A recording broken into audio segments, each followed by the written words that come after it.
que eu lembro mais nitidamente daquele dia não foi a dor, foi o gosto do pano sujo na boca. Aquele pano fedido que minha mãe enfiou para eu parar de gritar enquanto meu pai me jogava no chão dizendo que, se eu não aprendesse a ser mulher em casa, ia aprender na força mesmo.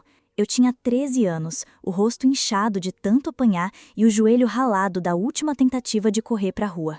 Na sala, tinha um cinto pendurado no prego da parede, como se fosse retrato de família. E na cabeça da minha mãe, o que doía mesmo era a vergonha. Vergonha de ter criado uma filha invertida, macho, aberração, mas nunca vergonha do que estavam fazendo comigo. Meu bem, se você achava que história de vó era só receita de bolo e lembrança de São João, pode sentar, porque o que eu vivi não entra em livro de receitas, entra em denúncia de crime. Mas sabe como é? Naquele tempo, ninguém via como crime. Era só educação severa, correção de comportamento ou a tal da vontade de Deus. Pois é, Deus levava a culpa de tudo que minha família fazia comigo. Agora deixa eu me apresentar, né?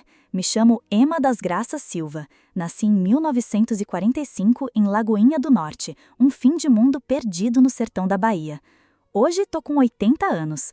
O povo me chama de Dona Emma, mas quem me conhece de verdade sabe que por dentro eu ainda sou aquela menininha que só queria correr no meio do mato, de calça rasgada e sem ninguém me chamando de esquivita. Desde muito pequena, eu já dava motivo de comentário, como minha tia Cleusa gostava de dizer. Ela vinha me visitar e já olhava com a cara torta porque eu não gostava de boneca, não usava laço e vivia brigando com os meninos só para poder jogar bola com eles. E jogava bem, viu? Melhor que muito macho que ficava me chamando de Maria Homem.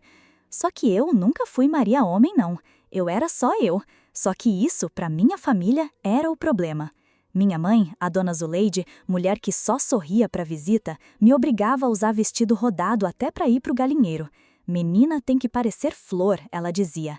E eu, com as canelas tudo esfoladas de tanto subir em árvore, respondia, mas flor não corre, mãe. Ela não achava graça. Mandava ajoelhar no milho e rezar até entender que Deus fez mulher para casar com homem, ter filho e calar a boca. Eu ajoelhava, mas minha cabeça estava longe. Imaginava eu correndo no meio do mato com outra menina do meu lado, rindo comigo. E não era brincadeira de casinha, não. Era liberdade mesmo. Meu pai, o seu Otoniel, era o tipo de homem que cuspia no chão antes de falar. Poucas palavras, muito cinto.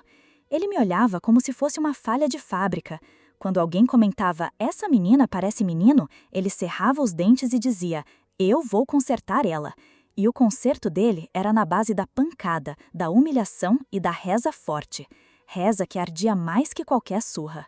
Aos 6 anos, minha mãe cortou as pontas da orelha de tanto puxar quando eu joguei o vestido no mato. Eu queria brincar de guerreira com os moleques, não de princesa desmaiada.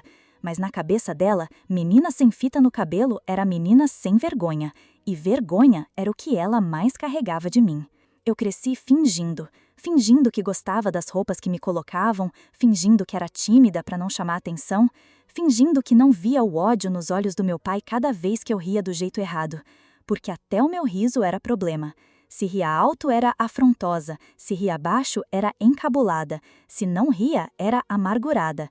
E no fundo, eu era tudo isso mesmo. Mas deixa eu te contar uma coisa. Não era só o jeito que eu me vestia que incomodava, era o jeito que eu olhava. Porque desde cedo, quando as outras meninas suspiravam por galã de rádio, eu suspirava era pela moça que vendia pão na padaria. Ela usava calça comprida e camisa branca, o cabelo preso num rabo de cavalo, e quando sorria, parecia que o sol batia só em mim. Eu passava lá todo dia, com a moedinha do leite só pra ver ela. Um dia, ela me chamou de corajosa. Foi a primeira vez que alguém me chamou de alguma coisa bonita.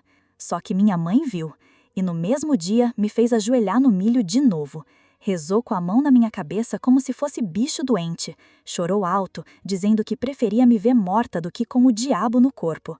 E eu ali, ajoelhada, olhava para ela e pensava, o diabo talvez fosse mais bondoso. Aos 9 anos, eu parei de falar com gente de fora. Todo mundo virava espião da minha mãe. A vizinha contava se eu sentava de perna aberta, a catequista anotava se eu olhava para as outras meninas. E até a professora me obrigava a dançar quadrilha vestida de noiva. Eu, noiva? Já pensou? Noiva de quem? De algum primo fedido que nem pente no cabelo passava? Eu queria era correr daquele lugar. mas correr naquela idade só dentro da imaginação. Então eu sonhava. Sonhava que um dia alguém ia me entender, que ia olhar para mim e não perguntar por que você é assim, mas sim, quer água ou café? Só isso, um tratamento humano, um afeto que não viesse com condição nem castigo. Mas afeto lá em casa era coisa rara. Lá só tinha regra. Regra para andar, para sentar, para respirar. E eu vivia de brecha. Quando ninguém via, eu botava a bermuda do meu irmão. Quando ele dormia, eu imitava o jeito que ele andava, só para me ver no espelho, sendo eu. Mas era pouco. Era esconderijo de rato em casa de gato. O medo estava sempre ali. Minha infância foi um eterno "isso não pode". E cada não pode vinha como uma promessa de que eu ia melhorar. Mas eu não estava doente, eu só era diferente. E ninguém queria ouvir isso, porque no fundo o que incomodava não era minha roupa, meu jeito ou minha risada. Era o fato de eu ser livre por dentro. E gente livre assusta. E assim, meu bem, começou a minha guerra. Guerra contra uma casa onde não cabia quem eu era. Contra um nome que me deram sem me perguntar. Contra um destino que queriam me empurrar a goela abaixo. Mas isso aí foi só o começo. Porque o que vieram fazer comigo depois, aí sim você vai entender porque até hoje, com 80 anos, eu ainda acordo suando no meio da noite. Se você achou que minha infância já tinha sido dura, é porque ainda não viu o que veio depois. Porque criança até escapa das coisas dizendo que é travessura. Agora, quando o peito começa a inchar, a voz muda um tiquinho e o povo já espera que você sorria com doçura, sente de perna cruzada e sonhe com casamento, aí, meu bem, a coleira aperta. Eu comecei a mudar por dentro antes mesmo de entender o que estava mudando. Enquanto minhas primas se interessavam por maquiagem e novela, eu me interessava pelo jeito que meu primo Daniel cuspia no chão e coçava a cabeça sem medo de nada. Achava aquilo o máximo. Não pela sujeira, mas pela liberdade. Ele podia ser feio, desengonçado, bruto, que o povo ainda chamava de homem em formação. Já eu, qualquer deslize era corrigido com tapa, grito ou reza. Aos 11 anos, peguei uma tesourinha de unha e cortei meu próprio cabelo. Cortei bem rente, tremendo, escondida atrás do galinheiro. Tinha que fazer em partes, porque era só nas horas que minha mãe ia pro poço ou minha avó cochilava. Cada vez que cortava, um pedaço de mim respirava melhor. Era como arrancar o medo a cada fio que caía. Quando terminei, eu me olhei no espelho de trás da porta e pensei, agora sim, tô começando a me parecer comigo mesma. Mas durou pouco. Meu pai me viu no dia seguinte. Nem falou nada. Só pegou a tesoura de costura da minha mãe e cortou de novo. Não o cabelo, mas minha dignidade. Rasgou minha camiseta, jogou sal no meu couro cabeludo e disse que queria ver se, sendo feia, eu ia parar de querer ser homem. A dor ardeu menos do que a frase. Só que mesmo com a dor, eu não parei. Comecei a andar como meus primos, sentar como eles, rir do jeito que eles riam. E a verdade é que eu me sentia mais eu ali, no meio das brigas de bola e dos tombos de bicicleta, do que em qualquer sala de costura cheia de suspirinho. Foi nessa fase que eu me apaixonei pela primeira vez. E claro, não podia ser por quem o povo queria. Não era o Toninho da venda, nem o Zeca do armazém. Era a professora Miriam. Mulher alta, de voz calma, que falava olhando no olho da gente como se visse por dentro. Ela me chamava de corajosa quando eu respondia as perguntas da lousa, e uma vez encostou a mão no meu ombro e disse, "Você tem uma luz diferente, menina." Eu tremi. Mas não de medo, de coisa boa. Comecei a chegar mais cedo na escola só para ajudar ela a arrumar a sala. Carregava livro, apagava quadro, buscava água. Ela sorria e o mundo parava. Eu voltava para casa com o rosto quente e minha mãe dizia que era febre de crescimento. Mal sabia ela o que estava crescendo era outro tipo de febre, aquela que não passava com chá. Um dia, escrevi um bilhete. "Você é a pessoa mais bonita que já vi." Dobrei e deixei dentro de um livro da biblioteca que eu sabia que ela ia pegar. Eu tinha 12 anos e a cabeça mais cheia de culpa do que qualquer padre em crise de fé. Só que o bilhete caiu no chão e quem achou foi meu primo, o linguarudo. Noite de noite, o inferno veio jantar em casa. Meu pai me esperava com o bilhete na mão e a Bíblia na outra. Gritou tanto que a luz da cozinha piscou. Disse que ia tirar essa coisa ruim de mim, nem que fosse na base da pancada. E foi. Cinto nas costas, na perna, na alma. Depois trancou a porta do meu quarto e mandou rezar até virar menina de novo. Minha mãe, a Zuleide, veio depois com aquele jeitinho de falsa calma, sentou na beira da minha cama e disse: "É só confusão da idade, toda menina passa por isso, vai ver foi só admiração." Admiração!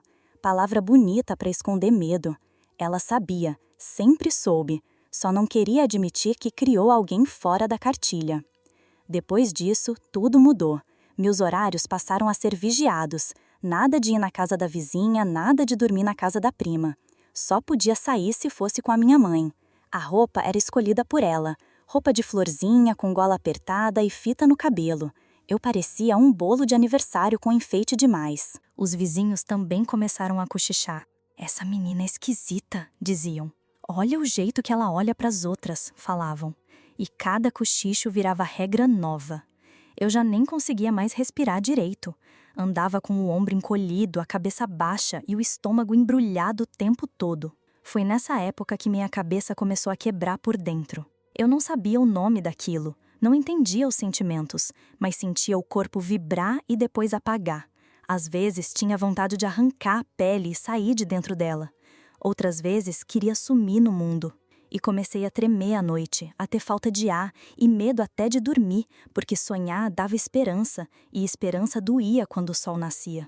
Me botaram na catequese de novo, para endireitar o caminho, diziam. Mas lá era só mais um lugar para esconder quem eu era. A mulher da igreja dizia que Deus ama todo mundo, mas com um porém escondido atrás da cruz. E o porém sempre caía em cima de mim. Mas você tem que ser como Deus mandou, como a Bíblia diz, como mulher de verdade. Aos 13, eu já sabia que se falasse demais, apanhava. Se calasse demais, desconfiavam. Então comecei a andar numa linha fina entre a obediência e o sufoco. E o que mais me doía era saber que nada daquilo era justo. Eu não era ruim, nunca fui. Só queria existir do meu jeito. Mas para eles, meu jeito era pecado. E pecado tem que ser expulso, purgado, exterminado. Eles diziam que estavam me salvando, mas o que faziam era me matar aos poucos. E isso, meu bem, era só o começo da minha prisão. Porque quando você nasce mulher, pobre e diferente, já vem com a sentença no umbigo. A única dúvida é se vão te sufocar com flores ou com pedras. No meu caso, vieram com a Bíblia numa mão e o cinto na outra. A primeira menstruação chegou como quem vem avisar que o inferno estava pronto para começar. Não foi só sangue, não. Foi carimbo. Carimbo de que agora eu precisava virar mocinha, como minha mãe dizia com aquele tom fingido de orgulho que mais parecia anúncio de sentença. "Agora sim, minha filha. Agora você vai deixar de ser bicho do mato." E foi aí que começou o pesadelo com o nome de bênção. Vigília, culto, círculo de oração, tudo embrulhado com fita de fé, mas com gosto de castigo. Minha mãe decidiu que, já que a psicologia moderna não dava jeito, era melhor confiar nos caminhos do Senhor. E o Senhor, segundo ela, falava direto com o pastor de alma, um homem que suava mais que pregador de feira e gritava como se estivesse expulsando o demônio até da sombra da parede. Na primeira vez que me levaram no tal círculo de oração, achei que era só rezinha de véia. Entrei descalça na sala da igreja e já senti o cheiro de óleo ungido, suor e fronha de travesseiro velho. As mulheres estavam todas de branco, com um pano na cabeça, olhos fechados e braços erguidos como antena tentando o sinal de Deus. Quando me viram entrar, fizeram um círculo em volta de mim como se eu fosse uma pedra caída no meio do caminho. O pastor veio com a Bíblia numa mão e o litro de óleo na outra. Passou a mão na minha testa e disse que via um espírito masculino dominando meu corpo. Disse que eu era um campo de batalha entre Deus e o inimigo. Minha mãe chorava de soluçar como se fosse um velório, e eu ali no meio sem entender se era para orar ou correr. Depois da reza veio o jejum. Tem que limpar o corpo para libertar a alma, disseram. Me deixaram 2 dias só com água e banana amassada. Se eu reclamava de fome, diziam que era o diabo tentando me enganar. Eu já estava fraca antes daquilo tudo. Depois fiquei pior. Aí começaram os encontros de libertação. Era um nome bonito para o que era de verdade uma tortura com louvor. Me faziam ajoelhar por horas enquanto gritavam versículos no meu ouvido. Mandavam repetir: eu sou mulher, eu nasci para ser mulher, eu quero ser mulher. E se eu errasse a frase ou demorasse, levava tapa no rosto. É o espírito da confusão saindo, diziam. Uma vez, botaram um pano encharcado de óleo na minha cabeça. Era tanto óleo que escorria pelo pescoço e queimava a pele. Comecei a tossir. O pastor gritou: tá saindo, o demônio da homossexualidade. Vomitei no meio da sala. Um vômito amargo que vinha de um canto que nem sabia que existia. Minha mãe chorou de novo, mas não por mim, chorou de emoção. Disse que era a libertação começando. E eu ali, suja de vômito e fé deformada, sentia era nojo, deles e de mim. Cada sessão dessas me deixava mais fraca, mais vazia. Comecei a tremer do nada, a ter falta de ar. Mas se eu dizia que estava mal, minha mãe respondia: é o mal resistindo. Quando você estiver curada, vai se sentir leve. Leve? Leve estava minha alma, tentando escapar daquele corpo que eles insistiam em chamar de casulo de pecado. Passaram a me vigiar em tudo. Trancaram a porta do banheiro, me proibiram de trancar o quarto. Toda vez que eu saía, alguém vinha junto. Se eu olhava para alguma menina na rua, minha mãe apertava meu braço até deixar roxo. Se eu sorria demais, diziam que era provocação. Se eu ficava quieta, diziam que era rebeldia. O pastor disse que o diabo agia no silêncio. Então, minha casa virou um rádio ligado 24 horas por dia em hino evangélico. Só podia assistir programa religioso. Só podia ler Bíblia. Tiraram meus cadernos. Esconderam minhas roupas largas. Rasgaram a bermuda que eu tinha escondido atrás da cama. As meninas da igreja passaram a me evitar. A mãe delas proibia. Diziam que eu era influência ruim, que podia passar minha confusão para os outros. Uma falou que a mãe disse que se eu tocasse na mão dela, podia pegar esse espírito masculino igual gripe. Comecei a me odiar. Não porque eu era errada, mas porque me ensinaram que eu era. E pior, me faziam repetir isso. Diz que você quer ser mulher, diz que você rejeita o espírito masculino, diz que você vai casar com um homem e ter filhos. E eu dizia chorando, com os olhos secos de tanto tentar não existir. E se eu vomitava de novo, era o espírito saindo. E se eu tremia, era o sinal da guerra espiritual. E se eu desmaiava, era Deus tomando o corpo. Nunca era o óbvio. Eu estava doente da alma porque estavam me matando por dentro. Comecei a achar que era mesmo possuída, que nasci com alguma maldição, porque ninguém podia me odiar tanto assim só por ser quem era. Ninguém podia querer tanto me apagar se não fosse algo errado em mim. A cabeça da gente, quando apanha demais, começa a achar que o problema é ela. E minha mãe, a Zuleide, ela só fazia repetir que me amava. É pro seu bem, minha filha. Um dia você vai me agradecer. Mas amor que machuca assim, que desidrata a gente de tanto chorar, não é amor. É prisão com laço de cetim. E assim, com 14 anos, eu já era uma sobrevivente de guerra. Guerra contra a minha própria casa, contra meu próprio corpo, contra a ideia de que eu tinha que nascer de novo para ser digna. A primeira vez que meu pai veio com o cinto na mão por causa de um vestido azul cheio de babado, eu não chorei. Não porque não doeu, doeu e muito, mas porque o choro era tudo o que eles queriam ver. Choro para eles era sinal de missão cumprida. E eu não queria dar esse gosto. Então eu aguentei. Só fechei o olho e esperei passar. Ele achava que o cinto ia consertar o que estava torto, que a fita no cabelo e a saia rodando iam fazer de mim o que eles chamavam de menina direita. Já minha mãe, ela escolhia palavras como quem escolhe faca. Você precisa entender quem nasceu para ser.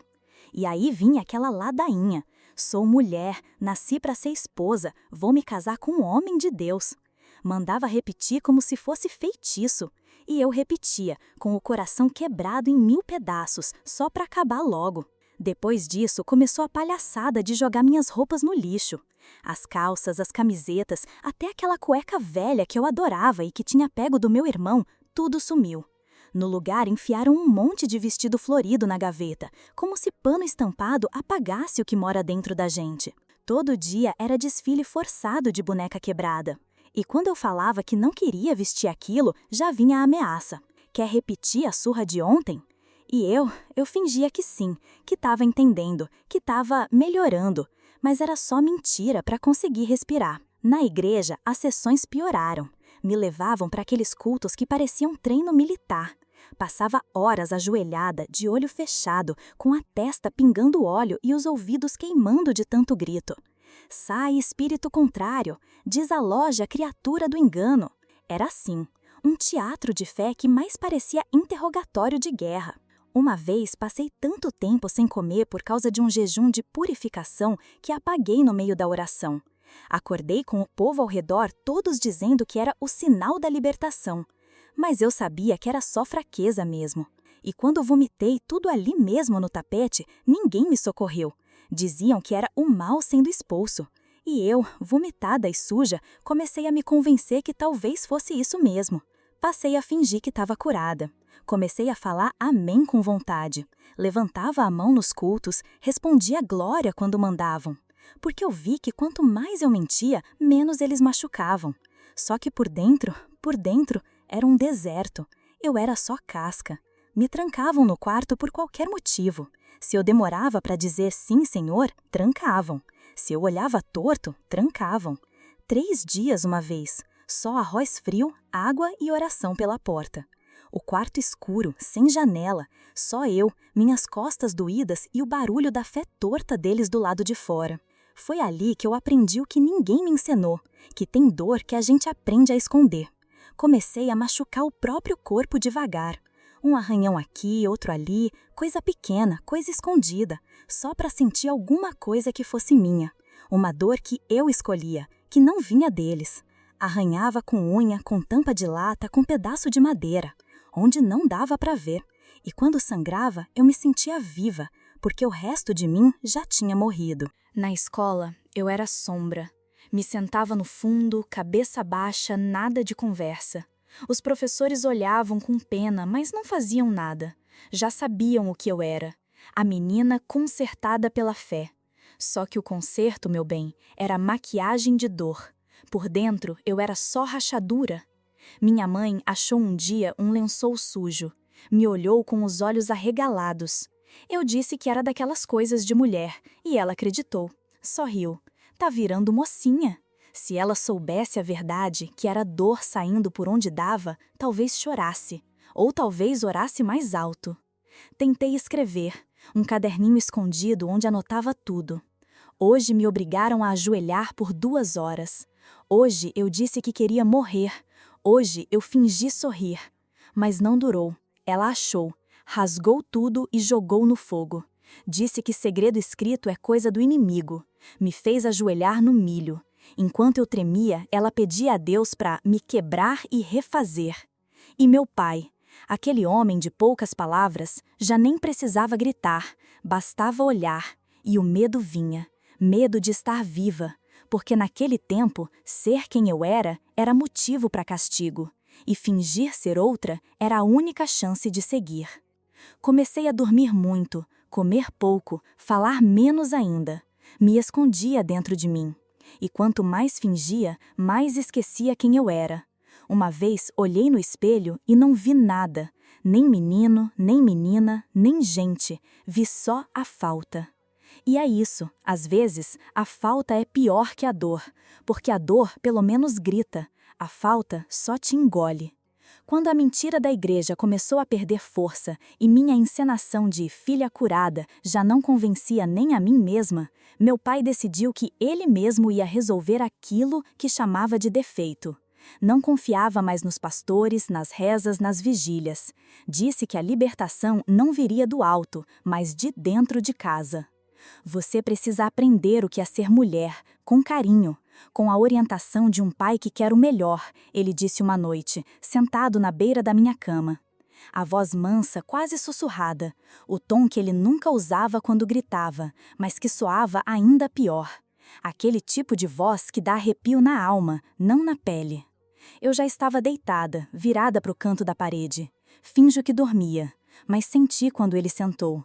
Senti quando puxou o cobertor devagar e falou aquilo, que ia me ensinar o papel que eu devia cumprir na vida, que era hora de parar com essa confusão, de deixar de lado essas ideias doentes, que eu precisava entender na prática o que Deus espera de uma filha. E tudo isso dito como se estivesse me ensinando a fazer café. No começo, eu não entendi. Achei que era mais uma das broncas disfarçadas de sermão. Mas o tempo mostrou o que ele queria dizer com o ensinamento.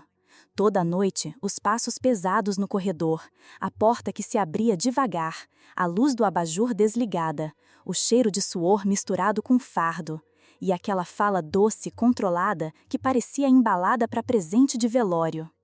Eu me encolhia, dizia que estava cansada, que não estava bem, mas ele vinha do mesmo jeito. Sentava, às vezes se deitava do lado. Dizia que era para me mostrar o que uma mulher precisava saber para um dia ser esposa, que só assim eu ia criar gosto de ser fêmea, que tudo era para o meu bem. A cabeça da gente, quando tá muito cansada, para de lutar. Eu desligava, ouvia ele falando e tentava sair de mim.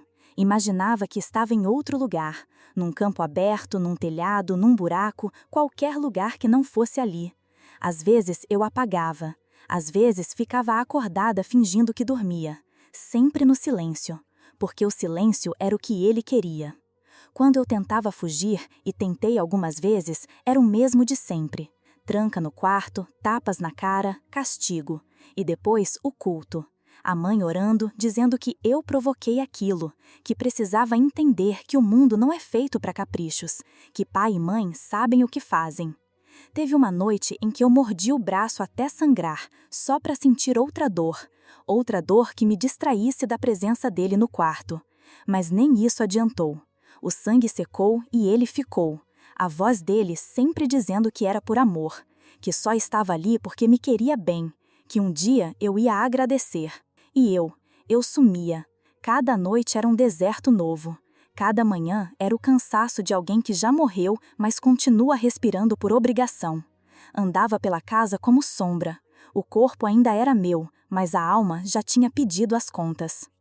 Passei a esquecer as coisas, a confundir dia e noite, a comer só quando mandavam, a dormir só quando o corpo apagava, e nunca apagava o suficiente. Acordava assustada, encharcada, suando, via vultos, ouvia a voz dele mesmo quando não estava por perto.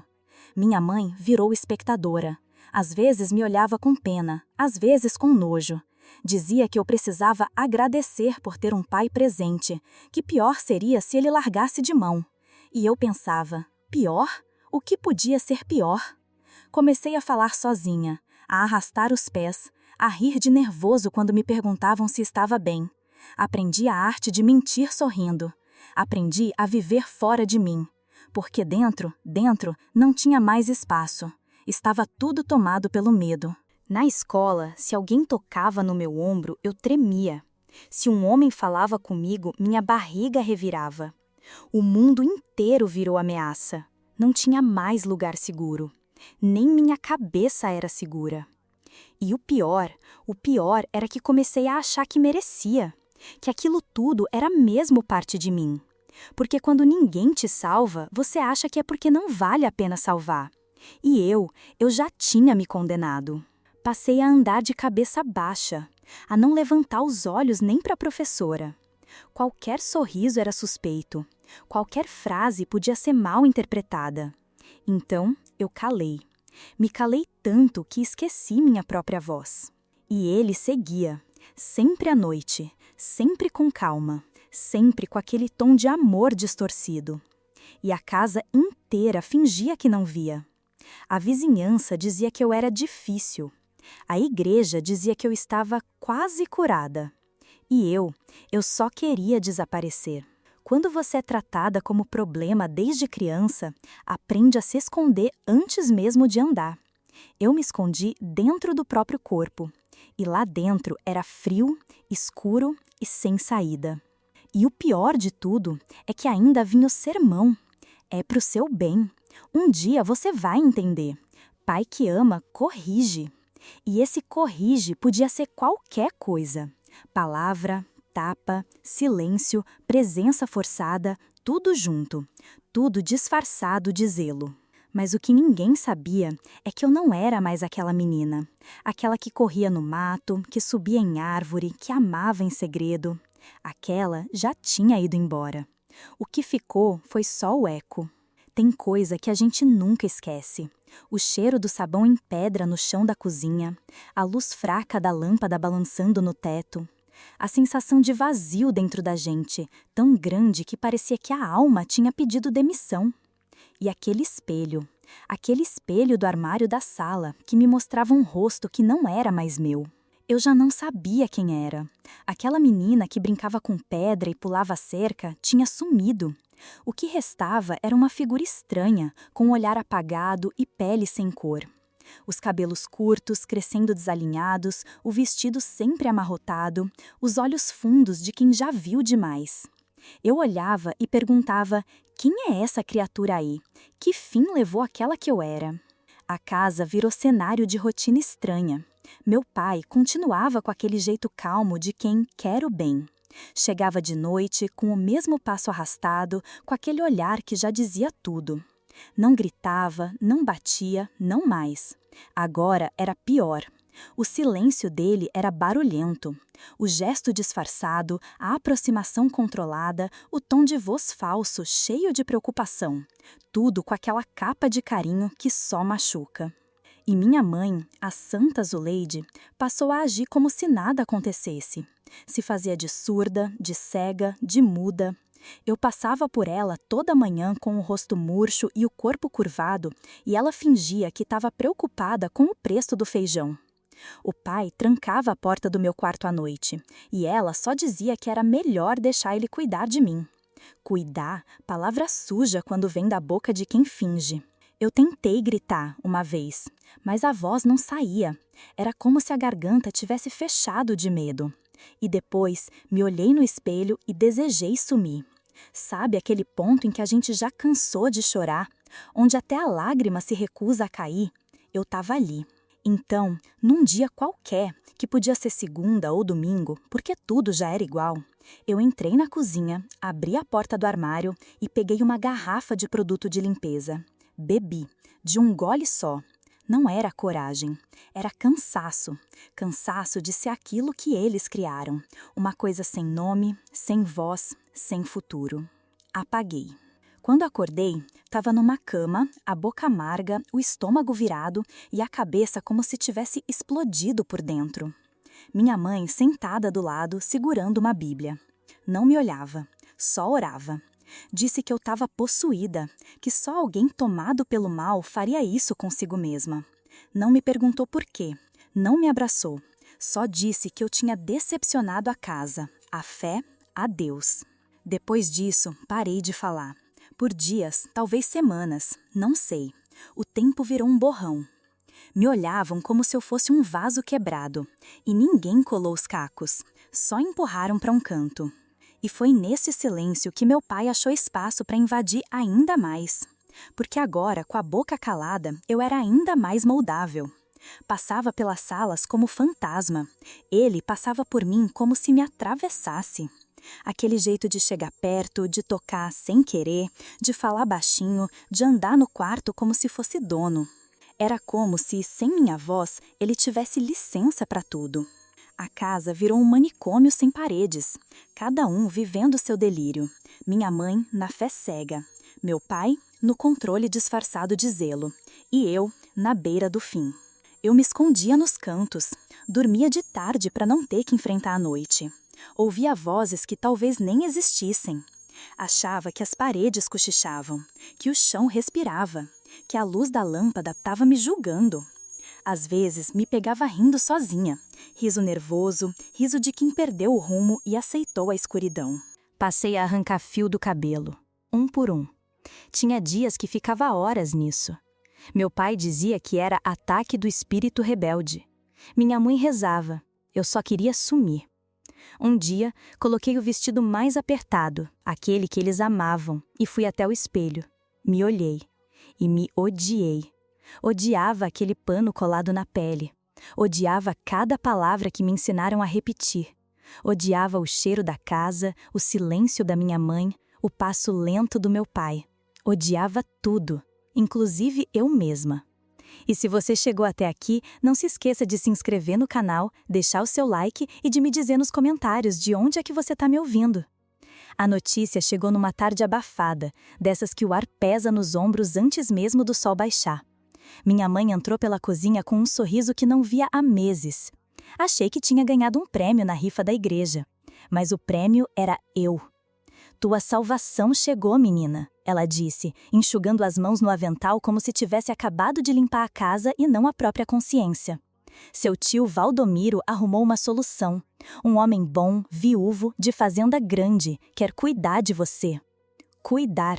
Eles sempre usavam essa palavra como se significasse abrigo, mas naquele momento eu entendi que significava posse.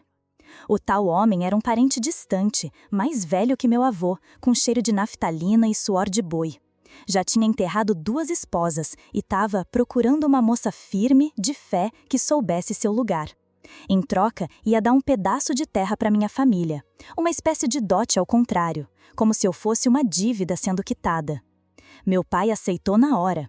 Vai ser bom para ela, vai endireitar.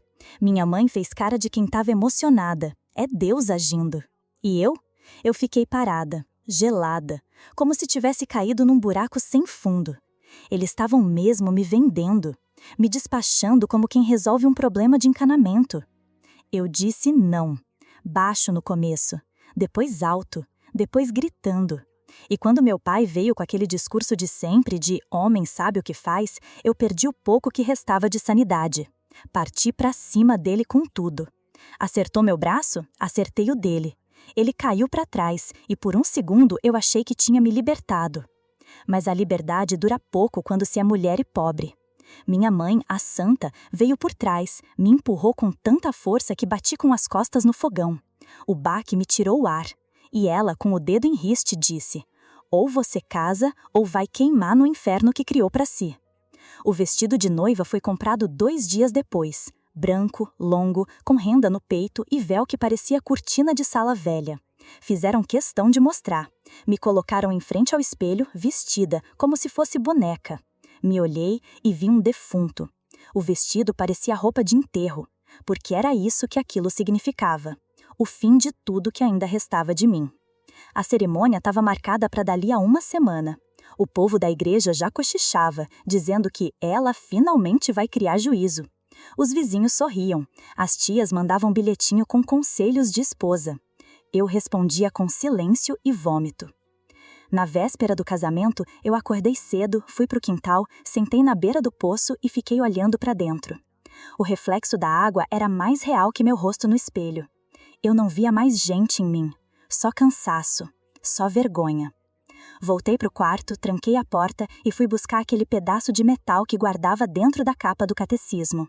Um canivete pequeno, sem ponta, mas com corte suficiente. Fiz um risco fundo no braço, depois outro, depois mais um. A dor era quente, mas a sensação era de frio. Frio bom, frio de silêncio.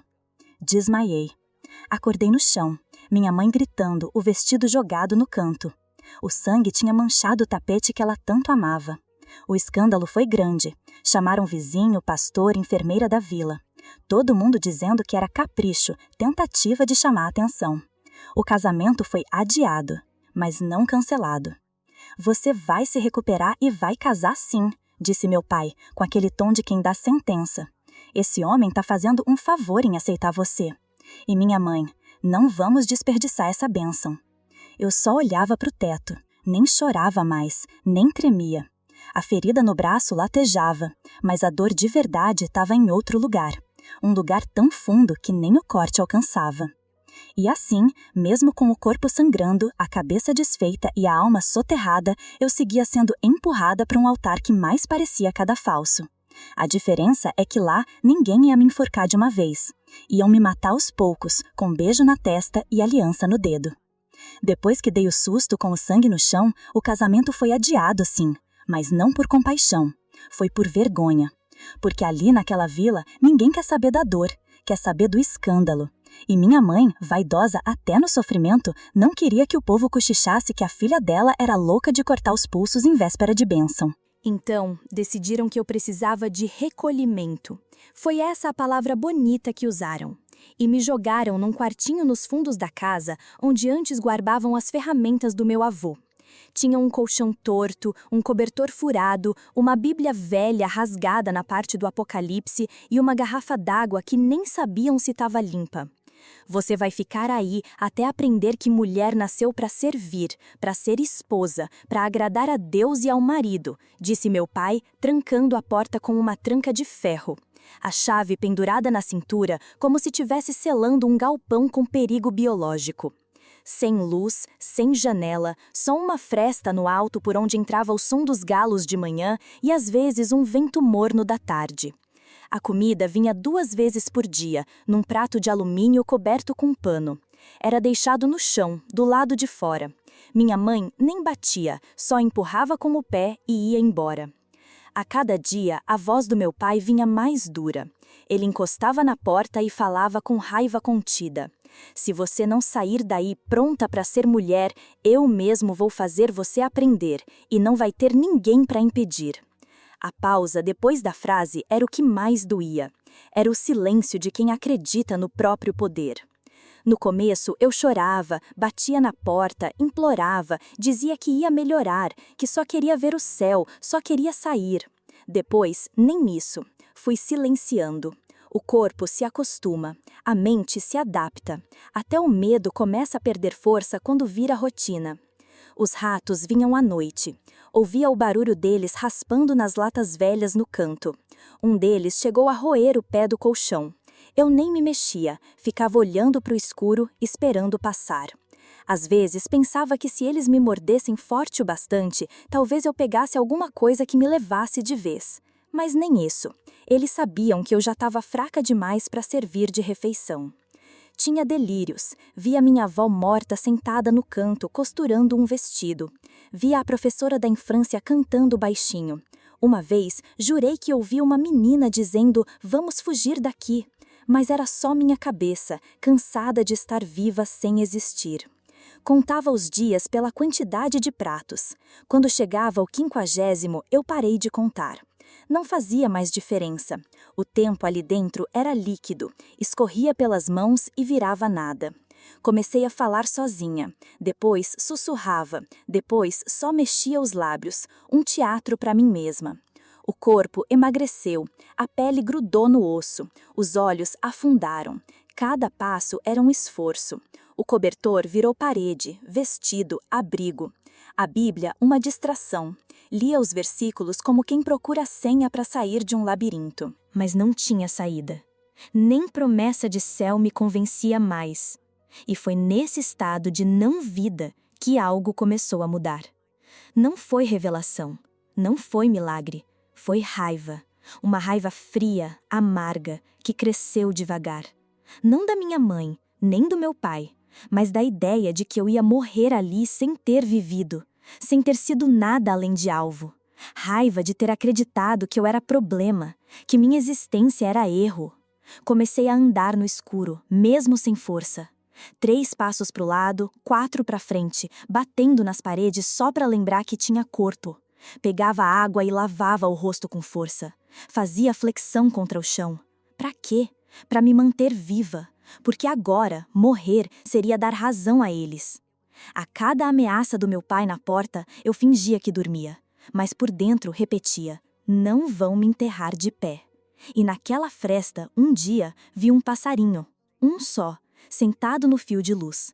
Pequeno, quieto, como se tivesse vindo me olhar. Sorri, pela primeira vez em meses.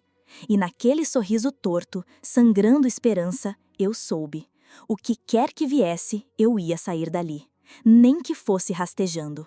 Mas sairia. Demorou mais de 1 mês até eu aprender a mentir com gosto. No começo era só estratégia. Depois virou instinto. Sobreviver ali exigia disfarce. E eu, que sempre fui péssima atriz, virei uma das melhores. Quando decidi fingir que queria casar, não foi porque o medo passou. Foi porque a raiva secou. Porque o ódio, quando fermenta tempo demais, vira lucidez, vira plano, vira fuga. Foi numa manhã abafada que eu bati na porta com a mão tremendo e disse: Pai, mãe, eu entendi tudo. Quero fazer certo agora. Quero casar, sim.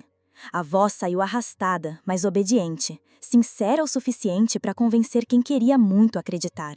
Meu pai olhou pela fresta e demorou a destrancar. Me mediu com aquele olho que pesa a alma e disse apenas: "Tô de olho. Vai ser do jeito certo ou do meu jeito?" E eu, com um sorriso treinado na dor: "Sim, senhor." Minha mãe veio depois, me trouxe comida quente, trocou minha roupa, me levou pro banho como se eu fosse criança de novo. Me lavou o cabelo, me secou com cuidado, me passou talco. Disse que eu estava linda, que a pureza voltou. E eu ali, parada, aceitando tudo, fingindo que cada gesto dela não me rasgava por dentro. A vigilância diminuiu, não muito, mas o suficiente. Comecei a andar pelo quintal, a buscar água no poço, a cuidar da horta. Um dia, a porta da frente ficou encostada. Um erro pequeno, um sinal grande. Foi nesse dia que o Gerson apareceu. Gerson era filho da costureira da vila. Um rapaz magro, de olho pequeno e silêncio grande. Nunca foi de conversa, mas sempre me olhava com aquele olhar de quem sabia, de quem via. E naquele dia, ele apareceu no portão, com uma maçã na mão. Me estendeu e disse só: "Toma, tá doce." Aceitei, e ali começou o milagre. Ele voltou nos dias seguintes. Me dava fruta, pão, casca de melancia, falava pouco. Às vezes, só sentava no murinho e ficava ali, comigo em silêncio. Até que num final de tarde, com o céu tingido de cor ferrugem, ele disse: "Eu sei o que acontece nessa casa. Se quiser sair, eu te levo. Eu tenho carro, posso te esconder, sumir contigo." Minha perna tremeu. O mundo girou, mas eu não disse não. Naquela noite, desenhei um mapa na cabeça. Um plano, uma coreografia de fuga. Precisava da chave da porta. Precisava do silêncio da casa. Precisava da coragem que ainda não sabia se tinha. Esperei, estudei, analisei os passos do meu pai, o sono leve da minha mãe, o barulho do portão, o horário do Gerson. E então, numa noite sem estrela, com o vento cantando agouro, chegou a hora. Minha mãe dormia depois do chá com erva cidreira. Meu pai roncava na sala, com o terço enrolado na mão e a chave pendurada na cintura. Andei na ponta do pé, com o coração batendo no pescoço. Peguei a chave. Ela fez um barulho seco que me gelou os ossos. Abri a porta devagar, muito devagar. O mundo lá fora me olhou de volta. E eu fui. Gerson me esperava no carro, motor ligado, luzes apagadas. Entrei no banco de trás e me encolhi feito bicho acuado. Ele arrancou com o carro como quem foge de incêndio. Ninguém nos viu, ou se viu, não gritou. A estrada era escura, só os faróis cortando a noite como faca cega. Eu tremia. O medo era físico, doía no osso. Cada carro que passava eu achava que era meu pai. Cada curva era armadilha. Cada farol alto era sentença. Chorei, calada, com o rosto escondido no banco. Chorei de alívio, de culpa, de luto. Porque fugir também é morte. É deixar para trás o que, mesmo sendo inferno, foi tudo o que a gente conheceu. Depois de horas, chegamos a uma cidade que eu nunca tinha ouvido falar. Gerson me deixou numa pensão simples, falou com a dona, pagou por uma semana. Ela me olhou com pena e nem perguntou nada. Só disse: "Tem água quente. Se quiser chorar, chora no banho. Aqui ninguém escuta." Na manhã seguinte, ele me levou num lugar que parecia qualquer coisa menos um abrigo. Um portão baixo, uma placa velha, uma mulher chamada Eliane, com rosto cansado e olhar atento. Ela me perguntou se eu precisava ajuda. Eu só balancei a cabeça. Ela me deu um formulário. Eu não sabia o que escrever. Escrevi meu nome, minha idade e, no campo motivo da entrada, escrevi: "Fugi porque não queria morrer." Ela entendeu. Me colocaram num quarto limpo, com lençol branco, janela de verdade e travesseiro fofo. Me ofereceram chá. Eu dormi por 20 horas seguidas. Quando acordei, não reconheci o teto. Não reconheci meu corpo. Era a primeira vez que ninguém me mandava nada, que ninguém dizia o que vestir, o que ser, o que calar. Mas o medo ainda estava ali. Não foi embora com o carro, nem com o travesseiro. O medo mora fundo, como bicho. E eu sabia. Se ele me achasse, se meu pai descobrisse, ele vinha. E se viesse, não era para conversar. Mesmo assim, eu estava fora. Pela primeira vez na vida, eu estava fora. O abrigo era uma casa velha, com as janelas mal fechando e o chão que rangia em cada passo. Mas para mim, parecia palácio. Porque eu vinha de tanto escuro, tanto silêncio sujo, que qualquer lugar onde a porta ficasse destrancada era milagre. Tinha azulejo rachado, cheiro de mofo no banheiro e uma geladeira que fazia mais barulho que carro de boi, mas era lar. Pela primeira vez, um lugar onde ninguém queria me consertar. Na chegada, Eliane, a coordenadora, mulher de voz baixa e olhar que atravessava a mentira, me deu um sabonete, uma toalha e disse: "Aqui ninguém espera nada, só que você fique viva." E isso, naquele momento, já era pedir muito. Nos primeiros dias, eu quase não saía do quarto. Era um cubículo com cama de solteiro, armário descascado e uma janela que dava para uma parede bege. Mas tinha luz. E não tinha chave do lado de fora. Eu podia abrir e fechar quando quisesse.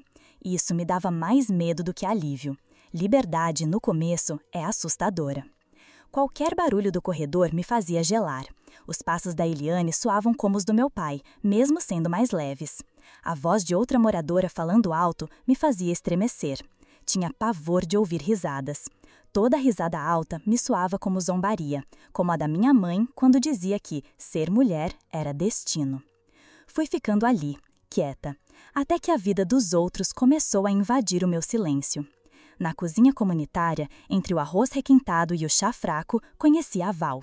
Ela tinha cabelo roxo, língua afiada e um jeito de encarar que fazia a gente querer correr ou ficar.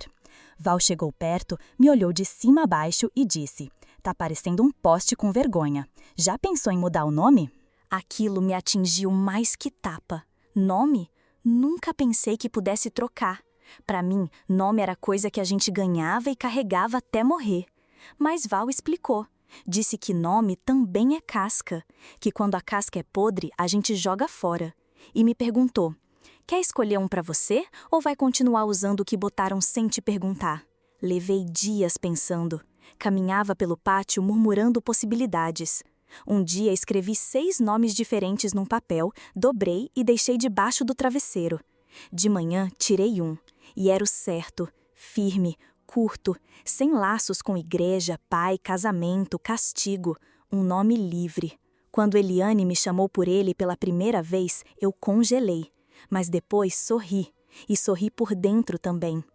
Cortei o cabelo sozinha, no espelho do banheiro. Me olhava como quem reconhece um parente perdido. A cada mecha que caía era uma corda se soltando do meu pescoço. O rosto que apareceu por baixo do cabelo não era mais o da menina amarrada. Era o da mulher que decidiu que ia viver. Que ia viver do jeito dela, com cicatriz, com medo, mas com um nome próprio. As roupas vieram depois. Troquei os vestidos engomados por calças largas. Roupa neutra, leve, sem cintura marcada, sem botão de rendinha. Roupas que me deixavam respirar sem me lembrar daquelas manhãs de domingo em que minha mãe apertava os laços e dizia: "Homem gosta de moça arrumada." Eu não queria mais agradar homem nenhum, nem Deus nenhum. Só queria andar na rua sem sentir que meu corpo era um alvo. Mas o corpo não esquece. Tive pesadelos, muitos. Sonhava que estava trancada de novo, que a chave girava do lado de fora e ninguém ouvia meus gritos. Acordava no meio da noite sem saber onde estava. Às vezes mordia o punho para abafar o choro. Uma vez caí da cama tentando fugir de um toque que nem existia. Toque era o pior. Qualquer encostar, no braço, no ombro, até no pé, me fazia travar. Tive um surto quando a Rita, outra moradora, tentou me abraçar porque eu chorei lavando a louça. Dei um empurrão tão forte que ela caiu. Depois fiquei 2 horas sentada na escada, tremendo. Ela me perdoou. Disse: "Eu também não gosto de abraço até hoje, e olha que tô aqui há 2 anos." Comecei o tratamento com uma psicóloga do abrigo, Dona Irene. Mulher miúda, com cabelo preso e voz de professora antida. Me ouvia como quem escuta um segredo sem pressa. No começo eu falava de mim como se fosse outra pessoa, usava a terceira pessoa. Dizia: "Ela sofreu, ela viveu isso." Até que um dia Irene parou e disse: "Você tem nome agora, use ele."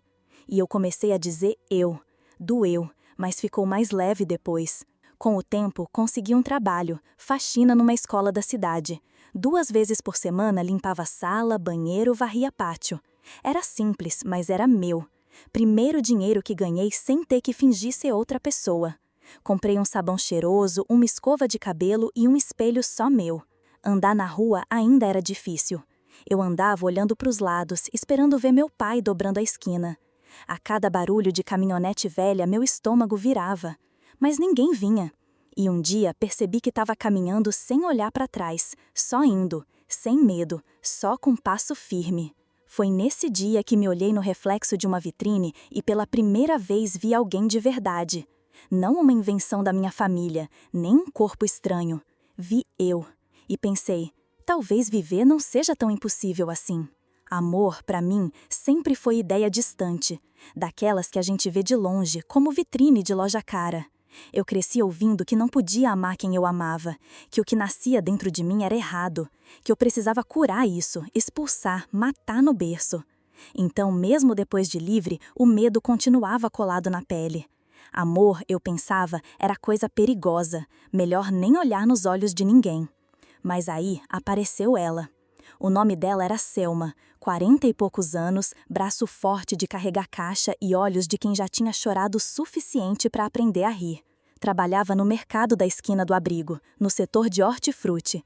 Usava avental sujo de tomate, cabelo preso no alto e um jeito de falar que misturava firmeza e riso.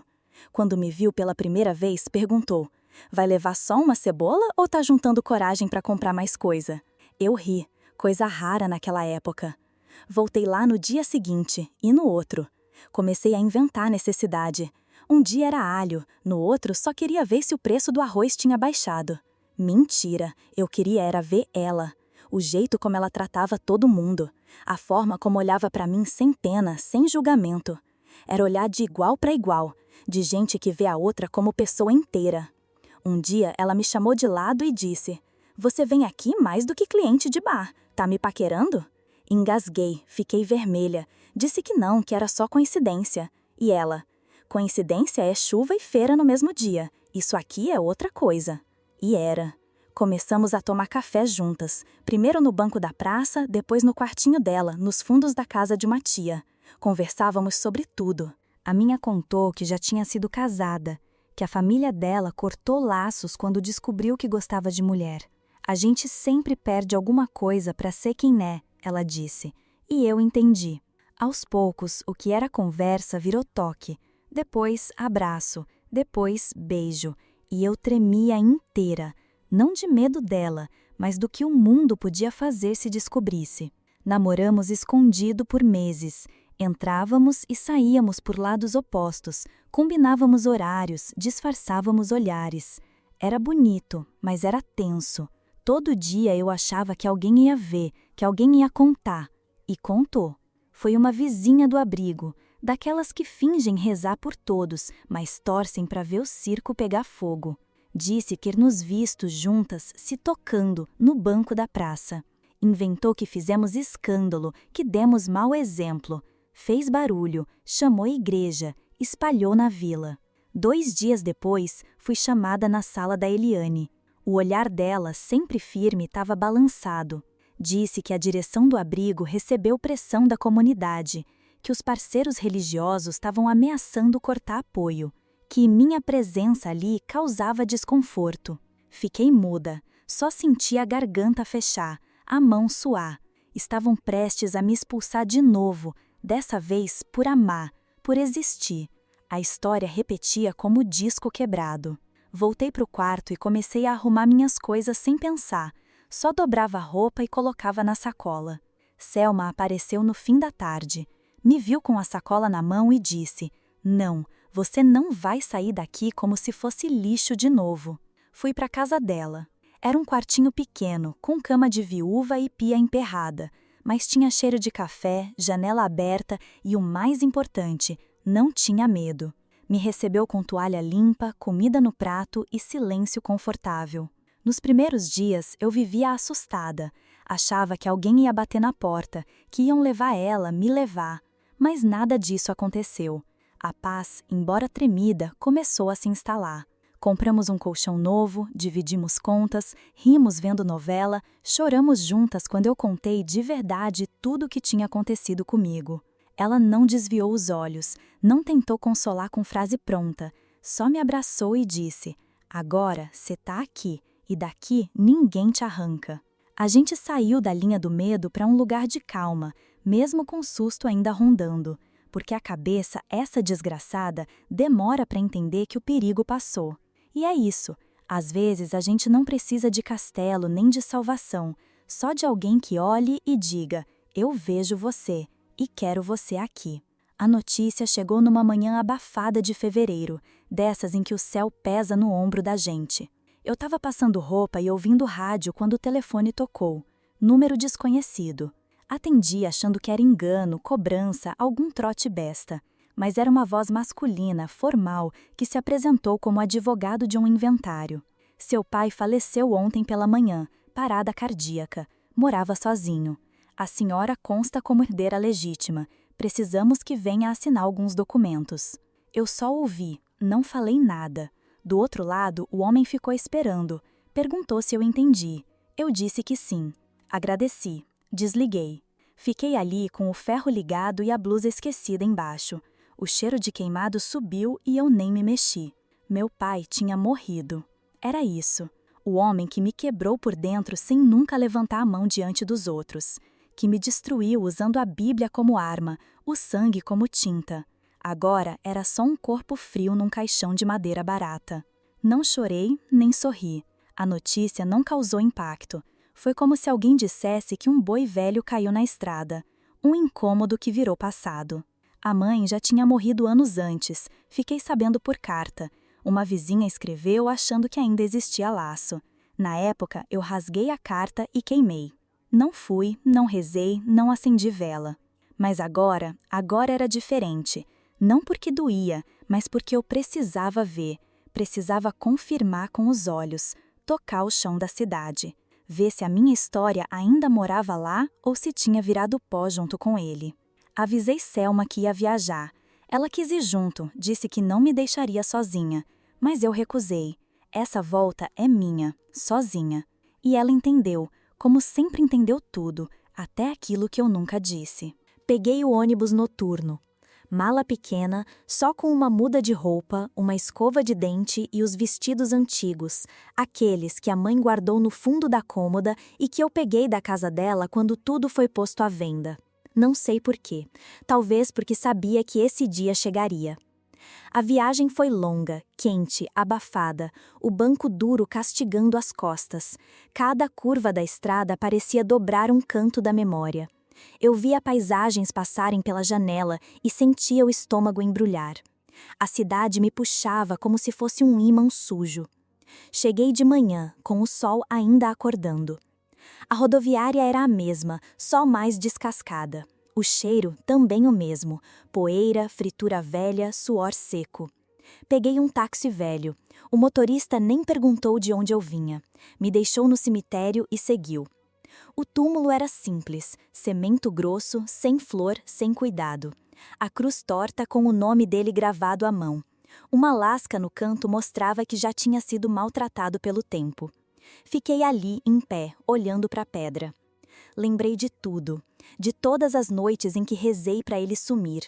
De todos os dias em que desejei ser qualquer coisa, menos filha dele. De cada vez que sonhei em cuspir na cara dele e dizer: "Você não me destruiu." Agora não dava mais, mas o chão ainda servia. Abaixei, cuspi no cimento seco. Não por vingança, nem por ódio, mas porque o corpo pediu. Porque ali, naquele gesto pequeno, estava minha infância sendo sepultada por mim. Foi meu ritual, meu ponto final. Saí do cemitério e andei até a igreja, a mesma onde me arrastaram tantas vezes para libertar meu corpo do que ele era. A fachada estava caindo, o portão enferrujado. Nenhum som de louvor, só vento. Entrei. Os bancos estavam cobertos de poeira, o altar rachado, as velas guardadas num canto, esquecidas.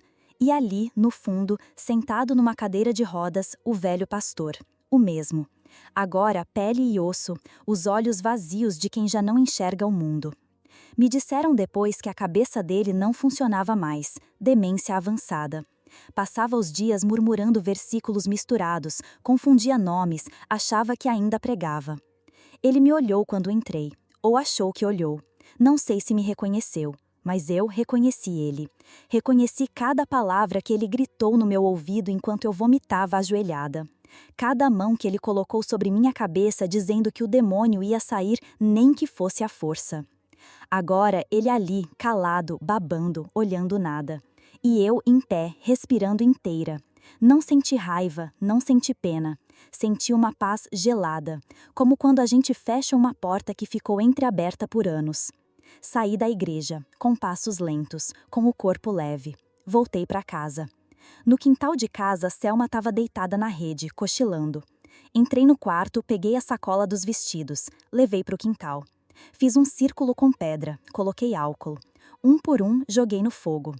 Queimei o vestido rosa que usei na primeira comunhão, a saia plissada do aniversário de 15, a fita vermelha que minha mãe colocava no meu cabelo aos domingos. O tecido queimava rápido, com um cheiro acre, forte, quase doce. Selma acordou com o cheiro, veio até a porta. Me olhou de longe, sem perguntar, e ficou ali, quieta, respeitando meu silêncio. Quando o último pano virou cinza, me sentei no chão. Senti o vento bater no rosto. Fechei os olhos e pensei, agora sim. Agora o passado não tem mais corpo, nem roupa, nem voz. Agora ele é só fumaça. Tenho 80 anos, 80, não mais, não menos, e carrego cada um deles como cicatriz exposta. Já não tenho mais pressa, nem faço planos de longo alcance. Meu dia vai até onde os ossos permitem, mas meu pensamento, esse continua correndo solto, às vezes até rápido demais para o corpo acompanhar. Acordo cedo. Sempre fui assim, de levantar com o galo. A Selma ainda dorme, os remédios deixam ela meio grogue, meio mole. O médico diz que é degenerativo, e eu odeio essa palavra, porque ela parece nome de castigo. Mas é isso. Os dias dela estão mais curtos, o olhar mais lento. Às vezes esquece meu nome, outras vezes me chama de moça do mercado e ri. Eu não corrijo, só abraço, porque o amor que ela me deu quando ninguém mais queria nem me olhar, esse ninguém me tira, nem doença, nem o tempo. Cuidar dela agora é minha missão, faço com gosto. Troco fralda, penteio o cabelo, molho a planta que ela esquece. Às vezes leio alto para ela ouvir, mesmo quando parece dormindo. Outras vezes a gente só escuta o rádio antigo, aquele que toca bolero e chia nas estações. Tem dias que ela canta baixinho, desafinada, e eu deixo. É como se cada nota fosse um sopro dizendo, ainda tô aqui. E eu também tô inteira. Meu corpo já não aguenta muita coisa. A coluna já avisa antes de dobrar. O joelho chia até para sentar. Mas ainda faço minha sopa, passo pano na casa, arrumo os lençóis. E à tarde, quando tudo silencia, eu escrevo. Ou falo sozinha, ou penso em tudo que passei e ainda me pergunto como é que eu sobrevivi. Não tem fórmula. O que eu sei é que, lá atrás, quando eu estava trancada naquele quarto escuro, suja, vomitada, com a cabeça girando de tanto rezarem em cima de mim, eu achei que ia morrer ali. Achei que não ia ter mundo fora daquela casa, que o que eu era mesmo um erro de nascença. E olha eu aqui. O que me salvou não foi fé, nem família, foi fuga, foi coragem, foi desespero virando impulso. E o que me sustentou depois foi gente como eu, gente que também sangrou calada, que também teve o nome cuspido no chão da igreja, que também fingiu ser o que não era só para não apanhar de novo. É por isso que eu conto essa história, não para me exibir, não para ser lembrada, mas para avisar, para gritar, mesmo com essa voz fraca de velha, você não é o problema. Ouvi tanto isso que comecei a acreditar. Me diziam que eu era má influência, que eu era pecado ambulante, que minha alma estava podre. Inventaram que eu era doente, que precisava de cura, de jejum, de óleo na testa. Me chamaram de bicho, de coisa, de praga. Mas quem era podre eram eles, o sistema que engole gente como nós e cospe se a gente não se encaixa. Hoje, cada linha do meu rosto tem história. Cada mancha na pele é um lugar onde a dor passou. E mesmo assim, eu olho no espelho e vejo alguém que venceu. Porque vencer, para mim, não é ter diploma, nem casa própria, nem reconhecimento. Vencer é poder acordar todo dia sendo quem eu sou, sem pedir desculpa pra ninguém. Tenho medo da morte, sim. Quem diz que não tem, mente. Mas o medo que eu tinha antes era outro. Era de morrer sem nunca ter vivido de verdade. De ir embora obediente, calada, sem nome. Isso eu já superei. Se a morte chegar agora, vai me encontrar com o nome que escolhi, com a companheira que escolhi e com o passado queimado lá no quintal. Se você, menina, mulher, pessoa perdida nesse mundo, tá ouvindo minha história, eu te peço, não abaixe a cabeça. Mesmo quando parecer que o mundo inteiro tá dizendo que você tá errada. Mesmo quando tudo ao seu redor quiser apagar o que você sente. Não deixe. Não acredita neles. Eles mentem.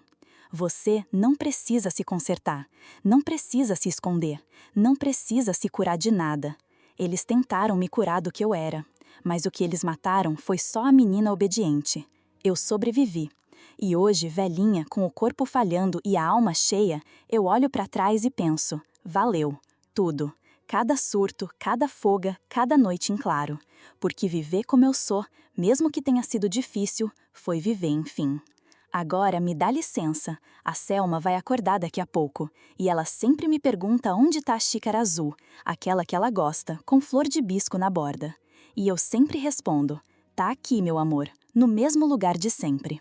A gente muda muita coisa, mas o amor que ficou, esse nunca sai do lugar. E é nele que eu me apoio, até o fim. E se você chegou até aqui, não se esqueça de se inscrever no canal, deixar o seu like e de me dizer nos comentários de onde é que você está me ouvindo.